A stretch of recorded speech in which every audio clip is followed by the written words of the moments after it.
大家好，天堂经典版3月18号更新啦！今天更新了哪些内容呢？我们快来瞧瞧吧。变更海鹰猎场奖励，上调部分怪物经验值与金币掉落量，部分怪物追加掉落宝石类道具。上调经验值的部分，因为之前没有特别做对比嘛，所以不知道到底经验值是上调了多少。反正总之就是一样难练啊。所以这个上调经验值的部分，我自己是觉得不太重要。不过金币掉落的部分呢，倒是稍微有感了。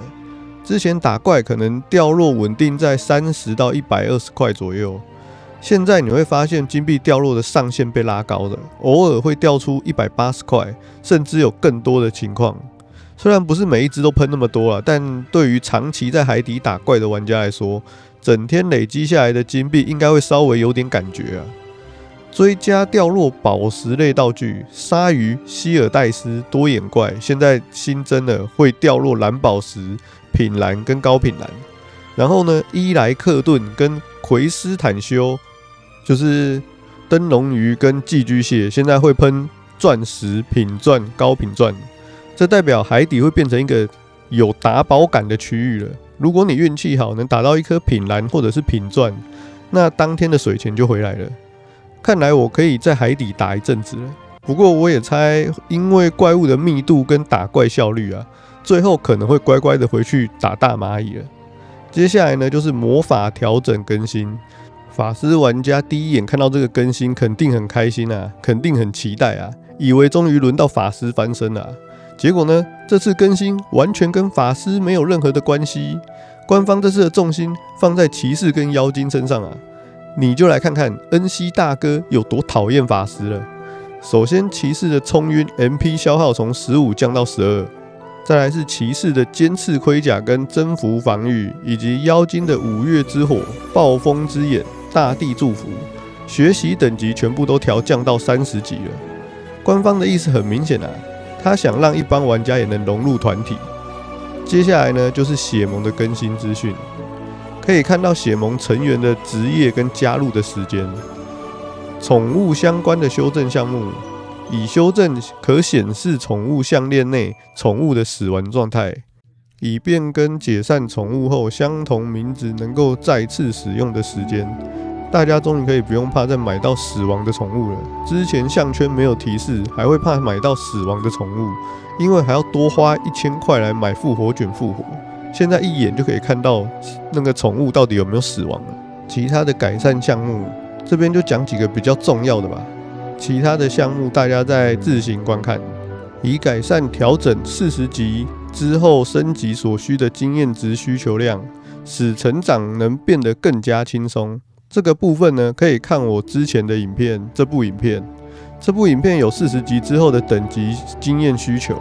接着就是改善夏娜变身状态下套用毛石可进行2格攻击，应该是之前使用长柄武器无法2格攻击啦，现在调整可以2格攻击了。古鲁丁地间妖魔弓箭手不会再掉箭矢，这个应该是韩服玩家所反映的啦，就像这张图片一样，整片地上都是怪物掉落的箭矢啊。最后就是从 buff 结束前10秒开始，会透过 icon 闪烁提示即将结束，这就是之前大家说以前橘子版 buff 消失前都会闪烁，经典版都不会闪烁的提示。你们的声音，官方这不就听到了吗？该谢主隆恩了吧？接着我们就进入重点商城更新内容。这次的转蛋礼包伊娃的宝物包裹。伊娃的宝物包裹呢，购买期限到3月25号，每个账号只能购买10次。内容物呢是清亮洪水300个，闪耀的2段加速带1个，伊娃的宝物箱1个。删除日期呢是4月1号时维护删除。闪耀的2段加速带呢，内容物就是给超多的2段加速道具。内容物就是清亮的恶魔之血30个，清亮涌水30个，清亮精灵饼干15个。清亮的圣冻药水40个，跟清亮的蓝色药水40个，只能说好不容易涌水才回归到正常价格啊！这个礼包一出，涌水的天币价格又要下跌了一阵子了，我又要开始存涌水了。伊娃的宝物箱，它使用后可以随机获得一项内容物啊。它的内容物几率呢，跟情人节的有点不一样哦。像是安特的水果，之前情人节的箱子是59.999%嘛，这次是34.4%。然后呢，水龙鳞的几率，上次是不是0.001%吗？这次是0.1%。接着我们再继续看品质宝石的部分。全部都是3%的几率，然后无卷跟仿卷呢依然是1%跟9%，这个代表官方认为呢，品质宝石的物品价值都没有无卷来的高啊。我猜官方设计这个转蛋箱子的人，应该是没有玩游戏，不然就是有玩游戏想要自肥材料才会这样子设计转蛋的几率啊。因为有玩游戏的人，肯定大部分的人都会觉得品蓝跟品钻的价值肯定比无卷高啊。然后伊娃的宝物箱内容物除了清亮水之外，其他的物品都是可以交易的。再来就是地间记忆书箱，这个呢就像是以前橘子版的奥塔卷轴啊，可以直接飞指定楼层。然后这个卷轴呢是可以交易的。最后一个商品就是这次更新最有争议的商品了，战斗强化卷轴箱，使用后可以获得10个战斗强化卷轴。战斗强化卷轴使用后呢，可以获得30分钟的时间，有伤害+1、SP+1、命中+1、防减1的效果。但这个 buff 不会被香蕉树与重新开始影响。不过呢，死亡的时候效果会删除。这个 buff 效果呢，在装备冲越高的玩家上使用，所获得的效果价值会更高。你想想+9武器跟+10武器的价值差别多少？就知道这个+1的伤害价值差多少了。对，我说的是价值。